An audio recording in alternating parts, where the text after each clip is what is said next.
വേണമെങ്കിൽ എനിക്ക് ഇവിടുന്ന് ബലമായിട്ട് അർച്ചനയും കൂട്ടി വീട്ടിലേക്ക് പോവാം. പക്ഷെ അവിടെ ചെല്ലുമ്പോ അർച്ചന ആരെയും തിരിച്ചറിയുന്നില്ലെങ്കിൽ വേണ്ട. ഇങ്ങനൊരവസ്ഥയില് അവരാരും അർച്ചനെ കാണണ്ട.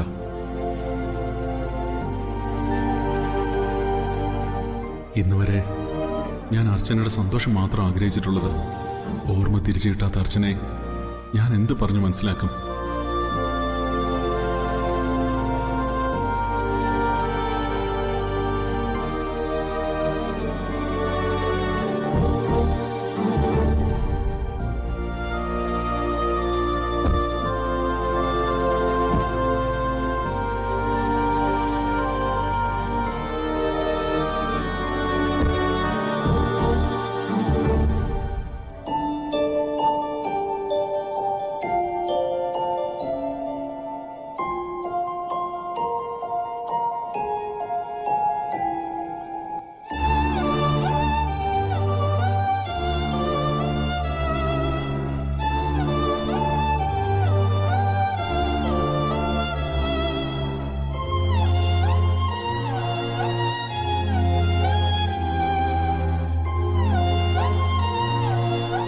സച്ചേട്ടന്റെ മനസ്സിലാളുന്ന തീയിൽ ഞാൻ വെന്ത് വെണ്ണീറായി പോകുന്ന എനിക്കറിയാം. വേണമെങ്കിൽ ഈ നിമിഷം എനിക്കെല്ലാം സച്ചേട്ടനോട് തുറന്നു പറയാം. പക്ഷെ മറ്റെന്തിനേക്കാളും എനിക്ക് വലുത് സച്ചേട്ടന്റെ ജീവനാ.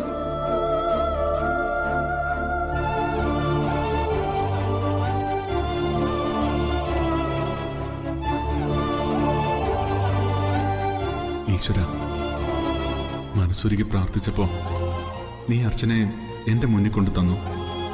പക്ഷെ എന്തിനായിരുന്നു എന്നോട് ഇങ്ങനൊരു ചതി കാണിച്ചത്?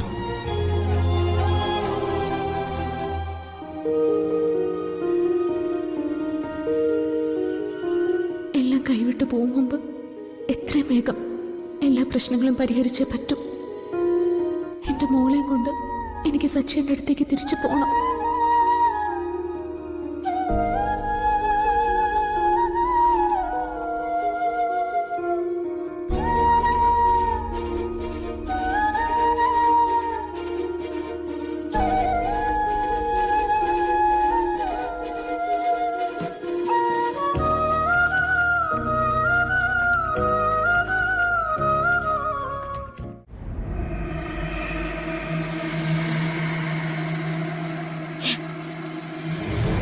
എന്തൊരു കഷ്ട. നവീനെ വിളിച്ചിട്ട് കിട്ടുന്നില്ലല്ലോ.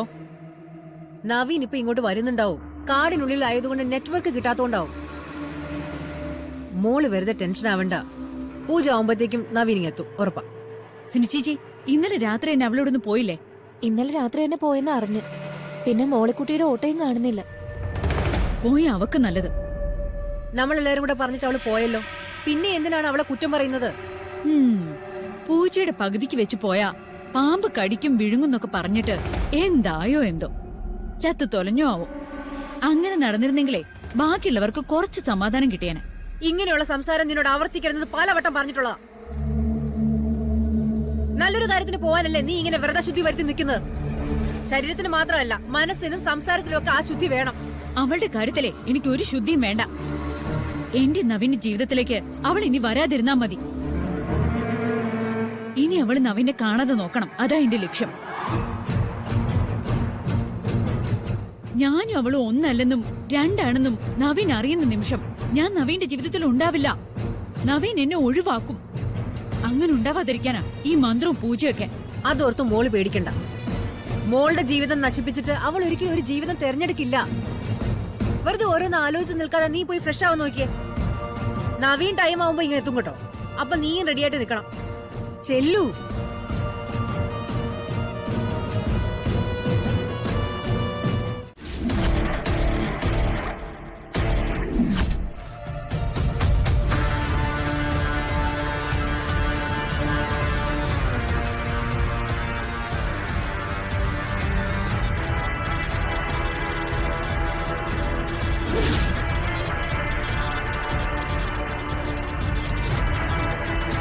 മേഡം എന്തെങ്ങനെ അന്തം വിട്ട് നോക്കുന്നത്?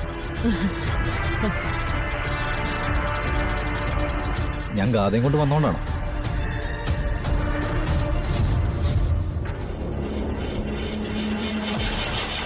ഇയാൾ ഇന്നലെ രാത്രി എനിക്ക് വനത്തിൽ വെച്ച് കിട്ടിയതാ. കിട്ടിയെന്ന് പറഞ്ഞാൽ വളരെ വളരെ അപ്രതീക്ഷിതമായിട്ടാണ് കിട്ടിയത്. പിന്നെ ഞങ്ങൾ കാട് മൊത്തം ഒന്ന് കറങ്ങി, അതാ വരാൻ ലേറ്റ് ആയത്.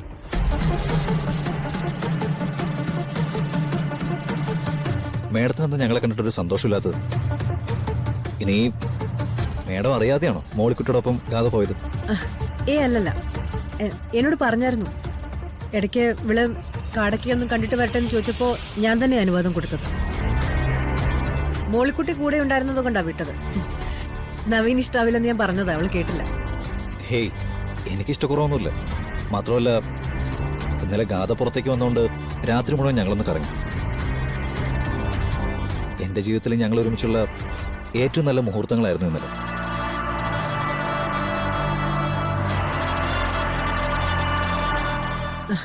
നവീൻ, പൂജയ്ക്ക് പോകാനുള്ള സമയമായി. ഇനി സംസാരിച്ചു തന്നാൽ ചിലപ്പോ ലേറ്റ് ആവും.